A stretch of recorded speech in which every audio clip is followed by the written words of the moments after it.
Great. Well, thank you very much, Senator Sinema. One, for having this hearing. You and Senator Langford are to be commended for that. There's so much going on at the border and so much need for oversight. Obviously, we've had some terrible statistics recently. We look at the month of October and we're told the highest number of encounters with illegal immigrants in any October in the history of our country. So we are breaking records, it seems, every month. There's clearly a crisis at the border. I would ask quickly, if I could, and perhaps Ms. Sabatino, you're the right one to answer this. How many people got away? In other words, the so-called getaway number. And if you have, say, 164,000 people who have been apprehended or encounters, how many people do you think you're not finding who are coming across the border illegally? I do not have that number, sir. That is something I will have to follow up and certainly get from our colleagues in the Border Patrol. We do work closely with our colleagues in the Border Patrol to assist them with resources as they're available and as needed. The estimate that they've given me is that they think, somewhere between 15 and 20% on top of that. But I'd be interested in any data you could provide us on that. Along with that, of course, we had terrible numbers this week with regard to this issue of overdoses of people in the United States who are taking opioids. And we look more closely at it, it turns out almost all of these opioids are connected to fentanyl in some way or another. Sometimes it might be another drug, even heroin or a non-opioid like cocaine, but fentanyl mixed in with it or mixed in with a pill.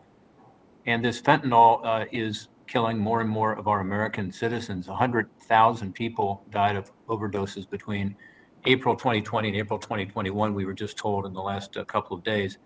That number, 100,000, has never been reached before. It's a terrible record, and it indicates that so many Americans are succumbing to this fentanyl that's so deadly that comes in primarily across the Mexican border. For a while, it was coming mostly from China. Now we know it's coming mostly from Mexico. So I looked at those numbers, and it turns out in October, we had a 42% increase in fentanyl seizures coming in over the border. And I know you are perhaps more focused on that in some respects because much of this comes through the ports of entry, actually.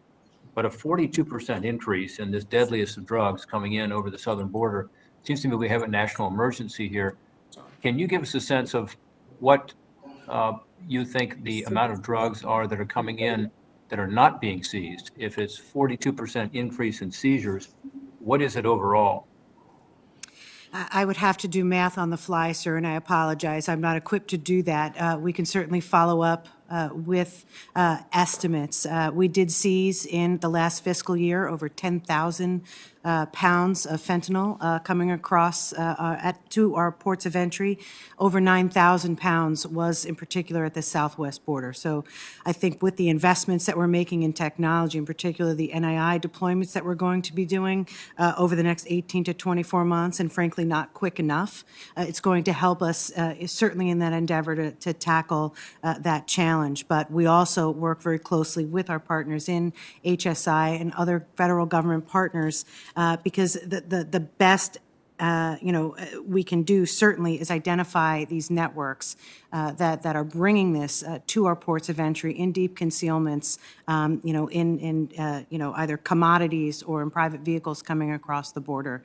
But the continued investment in resources like canine assets, but also our intelligence units that we are building out in conjunction with our Office of Intelligence in the National Capital Region to make sure that we're providing our frontline staff with the best available information about these networks, how to identify these threats, and recent concealment methods.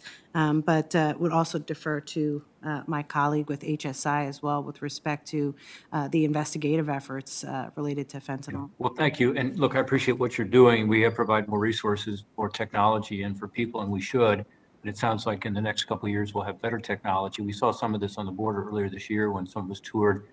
And, the technology is good. But the one thing I would emphasize is that by allowing more of these drugs to come in across our southern border, more drugs are getting on the streets in our communities at a lower price. In other words, the increased supply is decreasing the price and making it easier for people to be able to afford these deadly drugs. So I am, for one, someone who believes strongly in dealing with the demand side of this, better prevention efforts, more treatment. We were making progress in that. Longer-term recovery, we were making progress there. But unfortunately, in the last year and a half, we have seen this huge increase. And I think some of it is attributable to the fact that the volume is so high now and the price is so relatively depressed because of that, that it's creating more of a problem. Mr. Geronimo, do you have an answer to this question about if we have a 42% increase, if we're finding 9,000 pounds of this stuff, which, by the way, is enough to kill every man, woman, child in my home state of Ohio. It's an enormous amount of fentanyl, 9,000 pounds. But do you, Mr. Geronimo, have a sense as to what we're missing? In other words, how much of these deadly substances are coming in across our border and not being detected? Sir, I don't have the answer to that particular question, but I will tell you HSI's efforts along with our partners. Last year alone, HSI seized over 40,000 pounds of fentanyl opiates to address this issue. It starts internationally, and we do have a vast presence overseas, 86 offices in 55 countries, but more importantly, we have our partnerships with our foreign counterparts through our transnational criminal investigative units, or TCIUs. They're vetted units, and that allows us to operationalize information as they come in.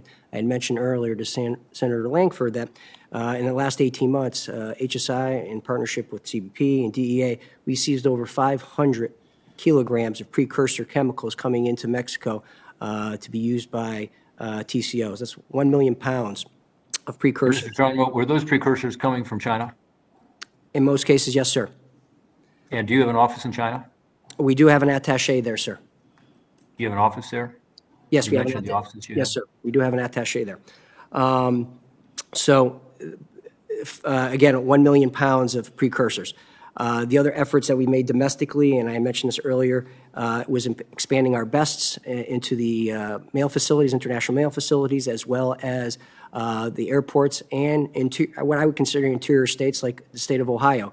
Our BESTs, or Border Security Task Force, have been traditionally along the southwest border, but we've expanded that at the inception of the opiate crisis, as well as focusing on the mechanisms for producing these pill presses. We have an operation called Die Another Day, which again is in partnership with CBP, DEA, and the U.S. Postal Service, where we're focused on the importation of pill presses that are used for illicit substances in the production. Any additional? Well, look, my time is expiring here, and again, I thank you for what your officers are doing on the ground and in foreign countries. I will just make the obvious point. You said that there are all sorts of precursors coming from China into Mexico, so China is still very involved in this, even though there's less coming directly from China. Thanks, I think, in large measure to the STOP Act, which this subcommittee and committee passed. But I think we need to make the point that this poison is coming in record numbers despite all of your good efforts. So what do we need to do differently to be able to address this issue, both on the supply side and the demand side? And again, I thank you for what you're doing. You by finding 9,000 pounds are saving lives. There's no question about it, but we need to do better. Thank you, Madam Chair. Thank you, Senator Portman. I'd like to